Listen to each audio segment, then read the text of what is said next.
요즘 세대를 보면서 우리가 어떤 인사를 나누어야 할까요? 밤새 안녕하셨습니까? 이런 말이 어울릴 정도로 혼란스럽습니다. 미국도 그렇고 한국도 그렇고 정신 못 차리겠습니다. 여러분, 미국의 시위가 그래도 이 젠틀한 미국인데 날로 거세지고 있잖아요. 트럼프 대통령 당선자를 거부하는 시위. 어이없는 뉴스를 들었습니다. 초등학생들이 학교에서 모의 투표를 한 거예요. 그랬는데 7살짜리가 트럼프에게 투표를 했어요. 그리고 집에 와서 엄마한테 그 얘기를 했거든요. 그랬더니 엄마가 얘를 내쫓아 버렸어요. 참 이걸 어떻게 우리가 이해를 해야 되겠습니까? 지금 한국에서는 박근혜 대통령 하해 집회를 하고 있는데 이게 무슨 도가 넘어쳐서 시위대 인원이 비공식 공식 통계가 편차가 많지만 몇십만에서 100만까지도 이렇게 보고 있더라고요. 자, 우리가 미국 대통령 당선자 45대 대통령인데요. 이 당선자가 딱 되는 순간 증시도 출렁이지만 전 세계가 멘붕에 빠졌다 그러지 않습니까? 왜 그렇습니까? 그동안에 트럼프에 대해서 인격과 행실에 문제가 있는 천하에 몹쓸 사람 이런 언론들이 있었어요. 아니, 경제계는 틀림없이 경제계에 어마어마한 손실을 입힐 존재라는 식의 평가를 우리가 접했었습니다.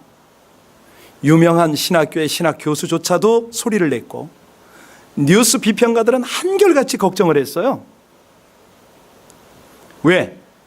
이 자국의 이기주의를 내세워서 위험이 나타날 거다. 이런 평이었죠. 한국에는 한국대로 지난 10년간 불법과 편법을 자행한 것이 최순실 게이트 때문에 이제 완전히 드러나 버렸습니다. 아니, 어떤 전문가도 아니죠. 평범한 한 여인이 나라 전체 정책을 좌지우지했다. 이게 국민적 실망이죠. 국민의 신뢰를 저버린 통치자, 그리고 그에게 빌붙은 간신들의 모습, 또 그 비율을 맞추는 보수 정권 전체가 문제인데 더 큰 문제는 뭐냐면 이것들을 분별하지 못한 우리 크리스천들의 문제도 있다는 것이죠. 터지고 나서야 알았습니다. 자, 이게 언제까지 데모를 해야 되고 언제까지 효과 없는 논쟁을 계속해야 될 것인가? 이게 정치나 경제뿐만 아니라 국민들이 전체가 분열되니까 이게 총체적인 위기입니다. 한마디로 깜깜한 터널을 지금 지나가고 있는데 끝이 보이질 않아요. 이럴 때에 저와 여러분들, 소위 하나님을 믿는 신자들은 어떻게 대처해야 될까요? 이거를 그냥 기도만 하고 넘어가야 될까요? 하나님은 이런 정국을 어떻게 말씀으로 우리에게 교훈하고 계실까요? 사실이요, 이런 대외적인 외환입니다. 이거는 바깥의 어려움이죠. 살아가면서 견디기 어려운 것이 한두 개가 아닙니다. 나하고 직접 상관이 없는데, 이 고난의 이유를 잘 모르겠는데 이게 언제쯤 끝날까? 이럴 때는요 참 힘들어요. 사실 신앙생활을 하지만은 이 번민과 고민이 없을 수는 없죠. 그럴 때는 성경을 읽으면서 답을 찾으려고 합니다. 설교를 들으면서 해법을 구합니다. 기도를 하면서 하나님의 응답을 기다립니다. 그런데 이게 안 보일 때, 안 깨달아질 때, 해답이 없을 때, 이럴 때 어떻게 해야 되죠? 한마디로 그때는 뭐냐면 하나님의 주권적 손길을 우리가 주목해야 된다는 것입니다. 이걸 볼 줄 알아야 돼요. 물론 하나님의 섭리를 그렇게 쉽게 우리가 헤아릴 수 있느냐? 안 되죠. 대부분 시간이 어느 정도 흐르고 나면은 아하, 그래서 하나님이 이렇게 하셨구나 깨달을 때가 대부분입니다. 자, 그러면 저와 여러분이 이 미국 땅에 살아가기 때문에 우선 목전에 있는 트럼프 대통령 당선자에 대한 요거는 조금 하나님의 관점으로 한번 해결하고 넘어가야 됩니다. 누가 물어도 대답을 해야 되잖아요. 그렇죠? 한마디로 이번 도널드 트럼프 대통령의 당선을 딱 보면서 뭘 전 느끼냐면 아직 미국 교회가 건재하다, 이걸 느꼈어요. 왜냐하면 하나님 나라에 해를 끼치는 당은 선택하지 않았다는 거죠. 사실 많은 분들이 이번에 투표할 사람이 없어서 안 했습니다라고 얘기를 하더라고요. 근데 저는 했어요. 왜? 그 중에서 하나님 나라에 기여할 사람을 찾아야 되니까. 사실요, 우리 미국 교회가 한인교회를 포함해서 오바마 정권 7년 동안 너무 침묵하고 있었습니다. 잘못한 거예요. 보세요, 동성애가 지금 얼마나 역대의 최고로 판을 치고 있습니다. 아니, 이슬람이 이렇게까지 번성하는 것을 우리가 다 보고 있어요. 도덕적으로 이렇게 붕괴할 때가 미국에 없었어요. 지금 너무 심각해요. 오바마 스스로도 자신이 크리스천이라고 말하지만 그의 행태는 무슬림이나 다름없었어요. 여러분, 민주당 정권이요, 이 동성애와 병든 페미니즘을 온 나라를 물러들여버렸습니다. 다시 말하면요, 사단이 훈장을 준다면 이 민주당과 오바마 정권에게 최고 훈장을 줄 수 있는 이런 상황이 되어버렸어요. 만약에 힐러리가 뭐예요? 제가 바르게 말했습니까? 예, 힐러리가 왜 꼬이죠? 백악관을 지배했다면 미국 교회가 어떻게 됐을까요? 한마디로 우리 미국 교회가요, 생사의 기로에 섰을 겁니다. 이 영향은 한국까지도 갑니다. 물론 트럼프가 훌륭하다는 거 아닙니다. 트럼프가 예기치 못하는 충동적 행동을 할 수가 있어요. 저는 목사로서 걱정이 되는 게 뭐냐면, 뽑기는 했는데 저 양반 임기 다 채울 수 있을까 걱정돼요. 탄핵이 일어날까 봐 걱정이 되는 거예요. 물론 미국의 대통령들 한 2명이 탄핵을 받았었어요. 닉슨 같은 경우에는 이제 제발로 내려왔고요. 뭐 또 한 번의 경우도 뭐 좀 이렇게 저기 됐는데, 만약에 트럼프가 탄핵을 받으면 부통령이 그래도 믿을만 합니다. 자, 여하튼 간에 그건 중요하지 않고, 우리가 지금 이런 상황을 실제 우리 삶에 부딪혀 오니까 이걸 어떻게 견뎌내야 하느냐, 어떻게 이겨내야 되느냐. 지금 우린 기도하고 있습니다. 그럼에도 불구하고 하나님께서 계속 침묵하는 것 같은 그런 느낌이 들 때가 있잖아요. 우리 조국을 보면. 자, 혹시라도 하나님이 한국을 포기하지는 않으셨는가? 우리를 버려두는 건 아닌가? 하나님이 안 계시면 어떡하나? 심지어 하나님도 어찌할 수 없는 무능의 상태에 들어가면 어떡하나? 이런 갈피를 잡지 못하는 그런 분들이 더러 계세요.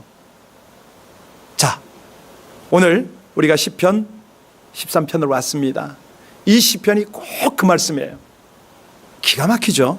우린 순서를 따라 큐티를 하고 있는데, 설교를 하고 있는데 어쩌면 그렇게 1.1핵도 비켜나가지 않고 말씀이 정확하게 맞는지 모르겠어요. 어떤 때는 막 소름이 돋아요. 자, 여기 다윗이 절망 중에 탄식하고 있습니다. 그런데 해피엔딩이에요. 이 슬픈 탄식이 변해서 기쁜 노래로 이 시편을 마감하고 있습니다. 오늘 이 말씀을 나누는 가운데 우리는 지금 어떤 모습으로 하나님 앞에 있는가, 이거를 점검해야 되고요. 내 신앙의 현주소입니다. 그리고 하나님의 경륜과 섭리는 어떻게 펼쳐지고 있는가, 그렇다면 나는 어떻게 반응할 것인가, 이 은혜를 받아야 됩니다. 먼저 1절과 2절을 주목하시면서 다시 한번 잘 봉독하시길 바랍니다. 1절과 2절 말씀입니다. 같이 봉독합니다. 시작. 여호와여, 어느 때까지니까 나를 영원히 잊으시나이까? 주의 얼굴을 나에게서 어느 때까지 숨기시겠나이까? 나의 영혼이 번민하고 종일토록 마음에 근심하기를 어느 때까지 하오며 내 원수가 나를 치며 자랑하기를 어느 때까지 하오리까? 제일 많이 반복되고 있는 내용이 뭐죠? 예, 읽으셨군요. 설교 제목입니다. 어느 때까지니까? 지금요, 다윗이 처절한 고통 가운데 신음하고 있어요. 하나님 언제까지지요? 언제까지 기다려야 됩니까? 하나님 나 잊어버린 거 아닌가요? 영영 잊어버리시렵니까? 이 고통을 외면하시렵니까? 이 시련을 언제까지 견뎌야 합니까? 사실 우리가 이럴 때가 있잖아요. 개인적으로, 공동체적으로, 국가적으로 이럴 때가 있어요. 너무 힘든 거예요. 하루나 며칠 정도면, 뭐 한 주 정도라면 그냥 인내할 수도 있는데, 우연히 질병이 찾아오고 우연히 어떤 감당치 못할 문제가 발생되고 그럴 때 이게 몇 달 혹은 몇 년을 지속이 되어지면 참으로 견디기가 쉽지가 않습니다. 여기 오늘 본문의 주인공 다윗은요, 이 고통이 너무 오래 지속되다 보니까 이제 믿음이 점점 연약해져 가는 거예요. 너무도 괴로운 상황이 지속이 돼. 그래서 마음 한구석에 하나님이 아마도 나를 잃어버렸나 보다, 그런 느낌이 들었어요. 하나님, 제가 이렇게 기다려도 말씀을 안 하시면 난 어떡하냐고. 여러분, 이 다윗이 어떤 사장인지 우리 조금 더 알 필요가 있어요. 이거를 우리는 내우외한 이렇게 표현할 수가 있습니다. 내적으로 우환이 있어요. 그게 뭐냐면 질병입니다. 몸이 아픈 거예요. 그런데 몸이 아파서 치유가 안 된 상황에서 외적으로 대적들이 공격하고 있어요. 지금 그 상황입니다. 어찌 할 수가 없는 거죠. 한마디로 진퇴양난입니다. 질병 때문에 괴로운데 원수가 득세를 해가지고 자기를 대적하고 있으니까 안팎으로 어찌 할 수가 없는 거예요. 여러분, 다윗 하면 뭐가 떠오르죠? 하나님과 다윗과의 관계, 마음에 합한 자 아닙니까? 하나님이 그처럼 기뻐하는 자 아닙니까? 그런 다윗이요, 탄식을 하고 있다. 오늘 여러분 시편 머리에 보면 탄식의 기도라고 나와 있죠. 자, 어느 정도 탄식이냐? 눈물이 흐르는데 침상을 적시고 있어요. 그러다가 잠결에 내가 이렇게 잠이 들다가 완전히 깨지 못하면 어떡하지? 불안함이 엄습한 거예요. 아니, 그것도 견디겠는데 내 믿음이 부족해서 하나님께서 응답하시지 않으면 어찌하나 가슴을 움켜쥐고 있어요. 그런데 여기 우리가 도전받는 것이 뭐냐면 포기를 안 합니다. 그거를 그냥 주저앉고 절망하고 우울증 걸리는 것이 아니고 근심과 이 번민을 하나님 앞에 기도로 탄원하고 나가고 있는 거예요. 기도의 내용 궁금하지 않으세요? 우리 3절과 4절을 읽어보면 다윗의 기가 막힌 기도문이 나옵니다. 우리 다윗의 심정이 되어서 같이 기도하겠습니다. 시작. 여호와 내 하나님이여, 나를 생각하사 응답하시고 나의 눈을 밝히소서. 두렵건대 내가 사망의 잠을 잘까 하오며 두렵건대 나의 원수가 이르기를 내가 그를 이겼다 할까 하오며 내가 흔들릴 때 나의 대적들이. 여러분, 뭐가 느껴지세요? 다윗이 지금 가장 고민하는 게 뭡니까? 영적인 고민 아닙니까? 하나님, 내 눈이 밝아지길 원합니다. 지금 이 상황을 하나님의 관점에서 볼 수 있도록 내 영적 눈이 열리기를 원합니다. 이 기도가 느껴지지 않으세요? 우리하고는 좀 차원이 다른 것 같죠. 여기 하나님, 어느 때까지입니까? 이렇게 원망과 탄식을 하고 주저앉지 않습니다. 번민으로 끝나는 게 아니고 차원이 승화가 됐어요. 어디까지요? 하나님의 관점까지요.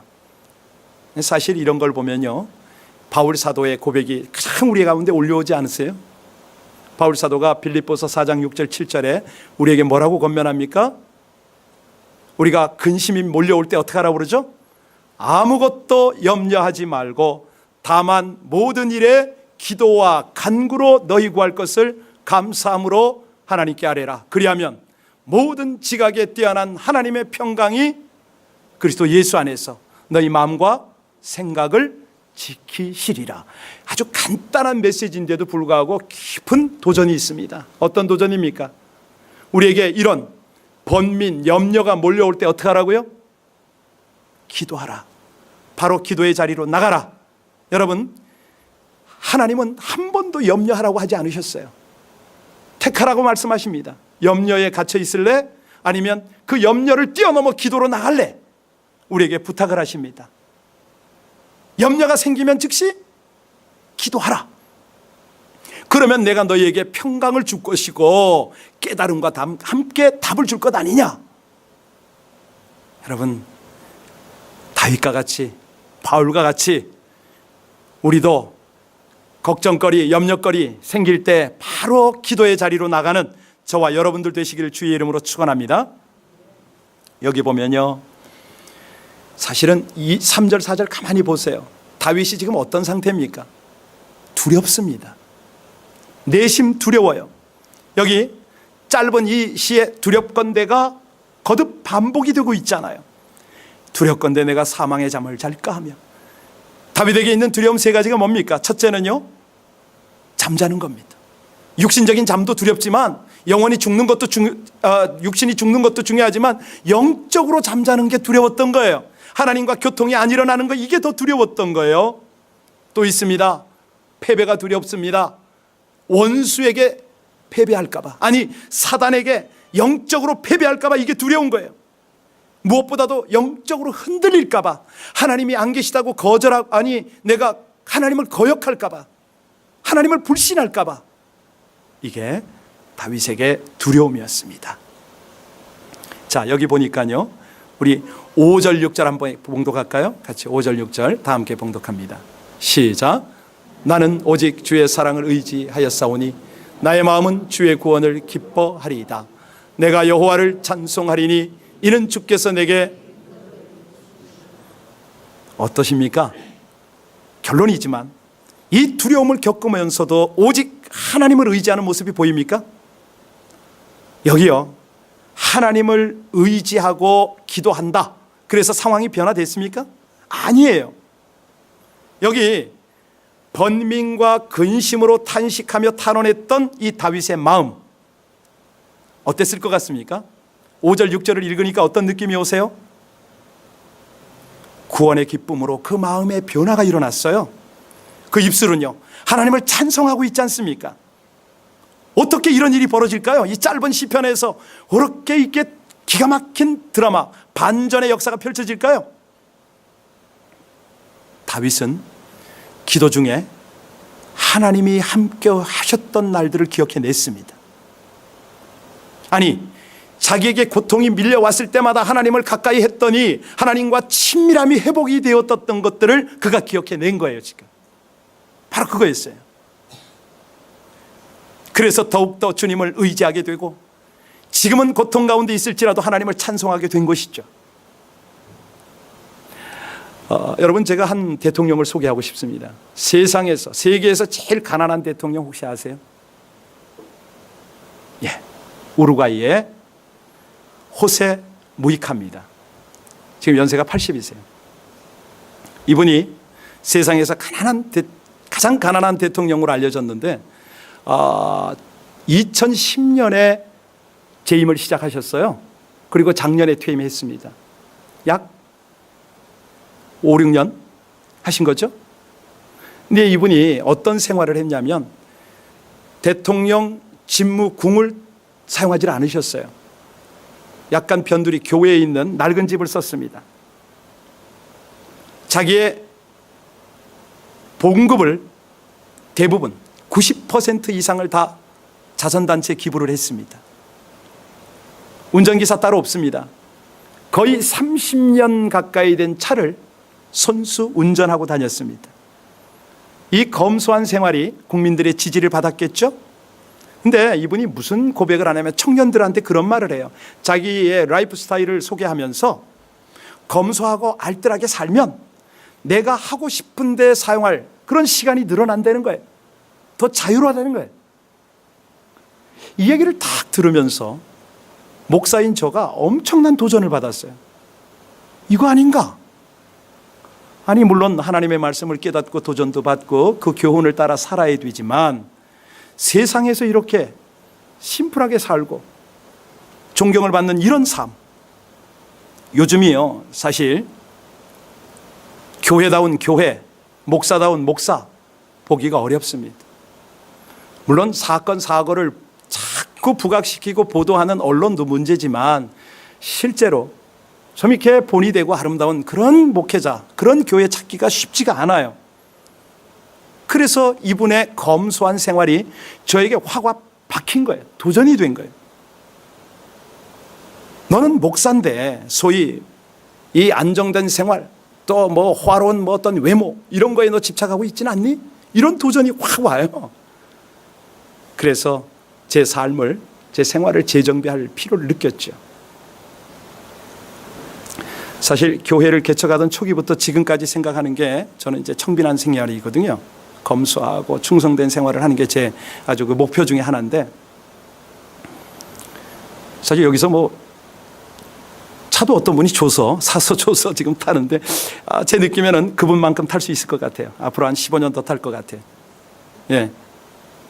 자, 의복도 가장 검소하게 어떻게 입을 수 없을까? 그러다가 누가 생활한복을 얘기를 하는데 그게 확 와닿는 거야. 맞아, 이거다. 생각을 가졌는데 누가 또 사주더라고요. 그거를 또 감사해요. 입었습니다. 너무 편해요. 그런데 예상치 못한 반응을 들었어요. 어느 날 우리 아이들이 저하고 얘기하면서, 목사님, 그게 잠옷이에요? 한복이에요? 이렇게 묻더라고요. 충격받았어요. 이게 잠옷으로도 비칠 수가 있구나. 어린애들 눈은 속일 수가 없잖아요. 그런데 어떤 분이 또 그래요. 그거 스님들이 입는 옷 같아요. 다 그러더라고요. 저는 편하고 좋은데 이게 검소. 근데 어떤 분이 그래. 목사님, 이거 있잖아요. 좀 고급으로 입으면 됩니다. 그래요? 솔깃하더라고요. 근데 한 60만 원 주면 된다는 거예요. 제 생각하고는 완전히 다른 거예요. 그건 아닌 것 같습니다. 그걸 사주시겠다요 또. 그래서 저는 아니라고 그랬죠. 어떤 분은 그러더라고요. 목사님, 목사라고 제가 소개하지 않았는데, 여기 있는 저 자매 유치원을 갔을 때예요. 거기 있는 교사가, 저는 신부님인 줄 알았어요. 그러더라고요. 반응이 얼마나 다른지 몰라요. 저에게 용기가 필요했습니다. 그러면 정작 목사 세계에서는 뭐라고 그럴까? 지난 10월에 협의회에 그 옷을 입고 딱 갔어요. 가슴이 두근두근 하더라고요. 뭐라고 할까? 결과가 어땠겠어요? 누구도 저에게 한마디도 안 해요. 관심이 없어요. 사람들의 모습이 이렇게 다양합니다. 문제는 저지요. 많이 생각을 하게 되더라고요. 맞아, 내가 내핍 생활을 한답시고, 가령 우리 며느리가 저한테 양복을 해주겠다고 그랬거든요. 저 싫다고 그랬어요. 목사라서 나 옷 많다. 그거 너희들 살림에 조금 보탤 수 있으면 너무 좋겠는데 그 부탁 좀 들어줄래? 그랬어요. 근데 이 아이들이 엄마에게는 또 명품 가방 하나 선물할 수 있잖아요. 그것도 목사 때문에 못하게 한다. 이거 말이 안 되거든요. 많이 고민이 되더라고요. 이거 어떻게 해야지? 여러 가지가 생각이 있어요. 여러분 중에 솔직히 말씀하세요. 예배의 형식이 필요하지 않습니까? 형식이 얼마나 중요한데요. 목사님이 양복을 입어야 예배가 제대로 맞죠? 그 말 냉정하게 맞습니다. 그런데요, 제 속에 저를 돌아보고서 여러 가지를 생각을 했습니다. 야, 너 그렇게 남들에게 보이려는 의도가 뭐냐? 네 속에 정직함이 있느냐? 그 옷을 입고 네가 얼마나 생활할 수 있겠느냐? 한두 벌, 두세 벌 가지고 일생을 그렇게 살 수 있겠느냐? 혹여 네가 순수하지 못한 동기로 그것을 입고 사람들에게 높임을 받으며 인정을 받고 교회 부흥의 어떤 통로로 너 그거 쓰고 싶은 그런 마음 없는 거 아니야? 있는 거 아니야? 이렇게 여러 가지 저를 점검하게 하시더라고요. 단순한 옷 사건을 지금 이야기하고 있는데, 사실 뭐 국가적으로나 개인적으로나 공동체적으로 이런저런 우리가 고민하고 생각해야 될 게 한두 가지입니까? 많지요. 그래서 저는 이 옷 사건을 통해서 어떤 하나님의 깨달음을 받았냐면, 하나님의 순리인 거죠. 범사에 하나님의 때가 있는 거예요. 우리 성도님들 눈에 그렇게 비치면 난 기다려야 돼요. 고집하지 말아야죠. 아니, 모든 것은 하나님의 뜻대로 진행이 되는 거 아니겠어요? 그렇죠? 협력해서 하나님의 선을 이루는 겁니다. 우리 지금 미국이나 한국이 겪고 있는 분열과 갈등의 상황. 자, 그러면 이 상황을 통한 하나님의 뜻은 뭘까요? 이거는 우리가 짚고 넘어가야죠. 그렇죠?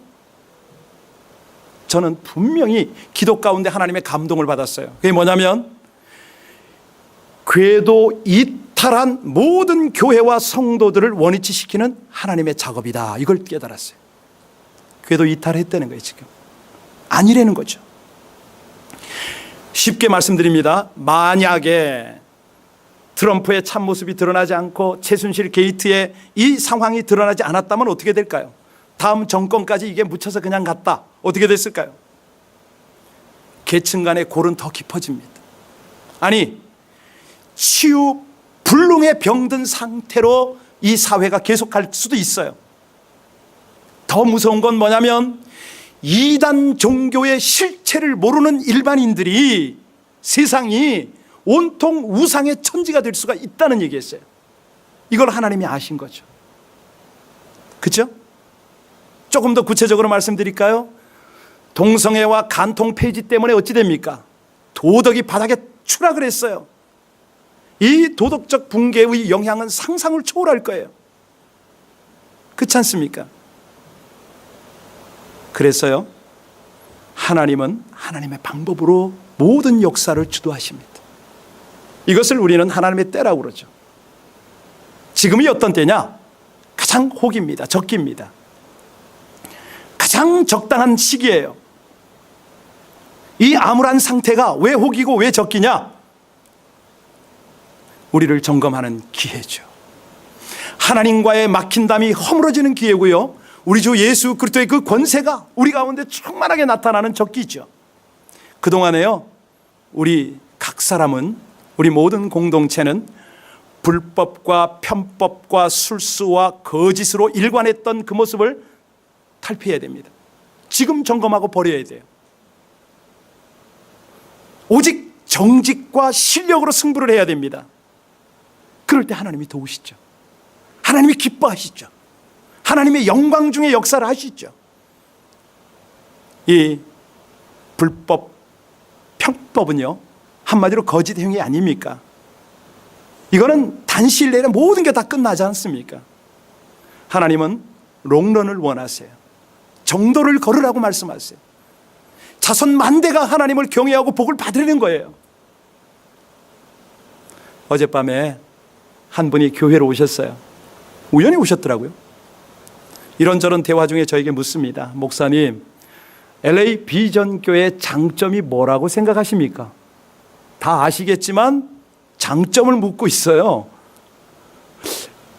그래서 약간 당황했습니다. 이분이 어떤 의도를 가지고 무슨 질문을 하는 건가? 내가 뭐라고 대답하기를 원하시는 건가? 지혜가 안 떠올라서 거꾸로 물었죠. 예, 그러면 대표께서는 우리 교회를 보시고 어떤 장점이 있다고 생각하십니까? 거꾸로 물었더니 이분이 준비되었던 대답을 하시더라고요. 참고로 이분은 지금 공인회계사입니다. 회계사 그쪽 정확하게 지금 표현을 파이낸셜 쪽에 일을 하고 계세요. 근데 이분이 20년 이상 한글학교를 운영을 하셨어요. LA에 있는 한글학교 협의회 회장도 여러 번 하셨어요. 아이들에 대한 전문가죠. 뭐라고 말씀하시냐면, 저는 아이들이 3살에서부터 티네이저까지 있는 가정의 부모들을 보면 무조건 LA 비전교회로 가라고 소개를 한답니다. 조금 짐작이 가더라고요. 이분이 무슨 얘기를 하려나 짐작이 가요. 그런데 이분이 그 다음 말을 뭐라고 그러냐면, LA 비전교회로 오면 자기 눈에 보이는 게 있대요. 아이들이 어쩌면 그렇게 착하고 이쁘고 바르게 잘 크냐고 너무 감사하대요. 이 교회만 오면은 여기 아이들하고 다른 교회 아이들하고 너무 비교가 된다는 거예요.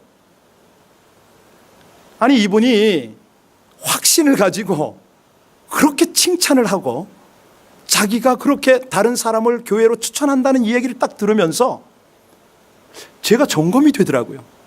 난 뭐지? 난 우리 아이들 보면서 늘 그러는 걸로 아는데. 같이 우리 찬양 같이 하고 또 중고등부 열심히 디스커션하고 우리 유치부, 유동부, 아동부 지금도 열심히 같이 공부하고 토요일 날 되면 습관적으로 우리 부모들이 쉬운 말을 해요. 어떤 때 보면은 진보할 때도 있더라고, 솔직한 얘기로. 뭐가 될까? 뭐 의심 반, 또 기대 반 이렇게 지내왔는데 그렇구나.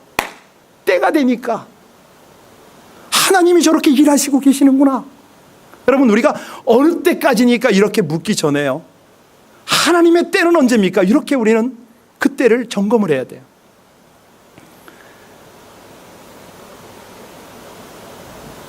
제가 무슨 경험이 있습니까? 노하우가 있습니까? 우리 아이들을 그렇게 세워가는데 이게 결코 과정이 쉽지가 않거든요. 그런데 전문가가 와서 자라는 아이들을 보고 그렇게 평가해 주니까 다시 보이더라고요. 제가 순간 기도가 되더라고요, 속으로. 하나님, 내일 주일에 말씀 전할 것이 다윗의 이 시편인데 저도 지금 눈이 좀 열려야겠습니다. 좀 열어주십시오. 그때 감동이 또 밀려와요. 그렇구나. 여러분, 우리 쉐마 하는 팀들, 우리 어린 자녀가 있는 팀들, 지금 이대로만 갑시다. 때가 되면 우리 아이들이 정말 이 미국과 전 세계를 이끌어가는 영적 리더십으로 하나님 앞에 세워지고 쓰임받을 줄로 믿습니다. 바로 이거예요. 하나님의 때 그렇게 돼요. 오늘 그러나 우리가 잊지 말아야 될 건 뭐냐면 다윗의 고백을 도전 삼아 우리도 하나님 앞에 그런 기도를 해야 돼요. 언제까지입니까? 우리 이 기도 해야 되거든요. 하나님, 언제까지입니까? 이 기도 해야 돼요. 사실 우리가 이 트럼프 당선과 박근혜 대통령 하야 시위 이거 있지 않습니까? 이게 우연이 절대 아니죠. 근데 언제까지입니까? 라고 하나님께 정직하게 물어보세요. 하나님이 우리에게 어떤 깨달음을 줄까요?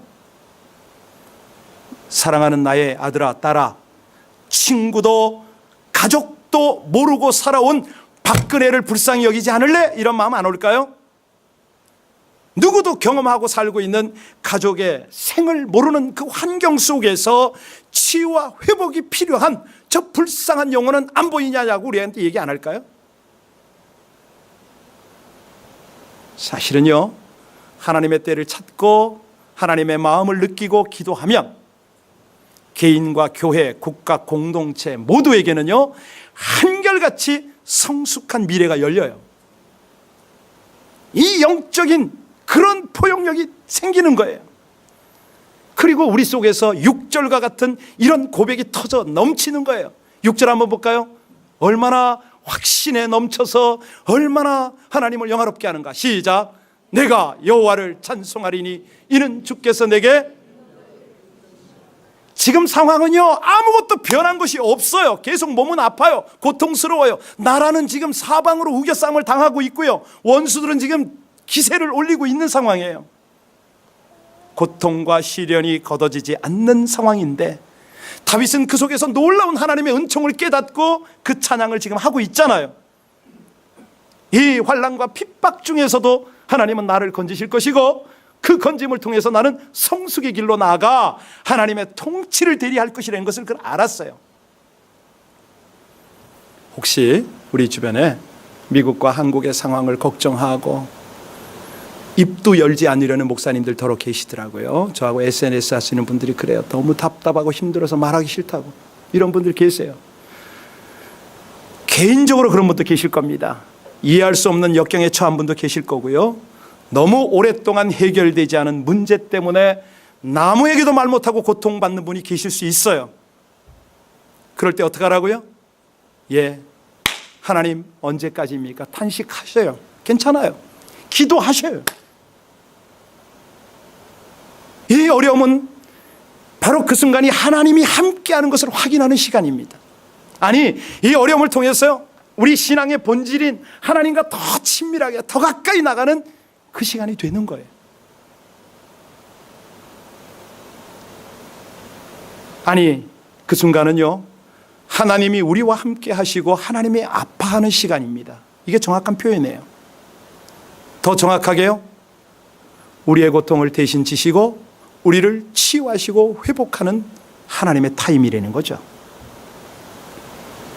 어느 때까지냐고요? 여러분이 하나님을 느낄 때까지, 하나님과 친밀함으로 하나가 될 때까지. 어려움이 올 때는요 주님 의지하고 주님의 때를 위해서 기도하는 순간입니다. 오늘 우리 함께 그렇게 하나님 앞에 나가지 않으시겠습니까?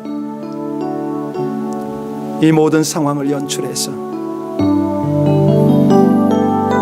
한결같이 우리의 영적 눈을 열어주시고 영적 포용력을 확장시켜 주시고 하나님의 거룩한 대리자로 이 땅에 하나님의 통치를 이루는 통로로 우리를 세우십니다. 여러분, 그때까지 믿음으로 기도하시길 바랍니다. 소망으로 인내하시길 바랍니다. 사랑으로 수고하시길 바랍니다. 하나님의 은혜가 너무 감사해서 기쁨으로 찬송으로 하나님을 영화롭게 하겠다고 다 같이 기도하시겠습니다.